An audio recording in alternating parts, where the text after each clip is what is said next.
Hi అండి అందరికీ. ఈ వీడియో గురువారం రోజు సాయంత్రంది. నిన్న పెడదామంటే ఆరోగ్యం బాలేదు. ఆయాసంగా ఉండి శ్వాస తీసుకోవడం కష్టంగా ఉన్నింది. నా వల్లే ఇలాగయింది. ఎందుకంటే గురువారం రోజు సాయంత్రం ఫోటో తీసుకునే పనుండి బయటికెళ్దామని చెప్పి త్వరగా పనులు చేసుకొని వెళ్దామని చెప్పి రెడీ అవుదామని పనులు స్టార్ట్ చేశాను. గచ్చు జుమ్ముదామంటే గచ్చు బాగా వేడిగా ఉంది. ఎండలు ఎక్కువగా ఉన్నాయి కదా! సరే అని చెప్పి గుడ్లు ఉతికేసి ఆ తర్వాత జుమ్ముదాంలే అని చెప్పి ఫస్ట్ అయితే గుడ్లు ఉతికాను.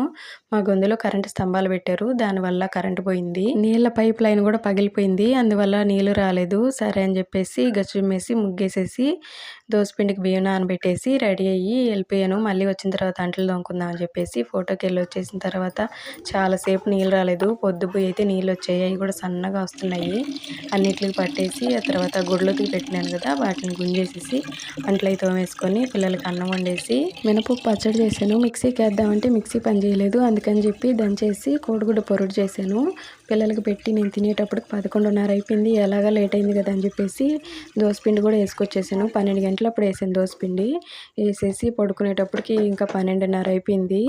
తర్వాత పొద్దున్న లేట్గా లేసాను. పొద్దున్న లేసేటప్పటికి ఫుల్ ఎలర్జీ ఆయాసంగా ఉన్నింది. శ్వాస తీసుకోవడం కష్టంగా ఉన్నింది. ఏం తినలేదు, తాగలేదు. ఎందుకు ఆయాసం వచ్చిందో అనుకున్నాను. దోసపిండిలోకి రేషన్ బియ్యం చెరిగాను కదా, అందుకని అలాగ వచ్చిందనమాట. దుమ్ము అస్సలు పడదు నాకు. రేషన్ బియ్యం చెరిగానని చెప్పానంటే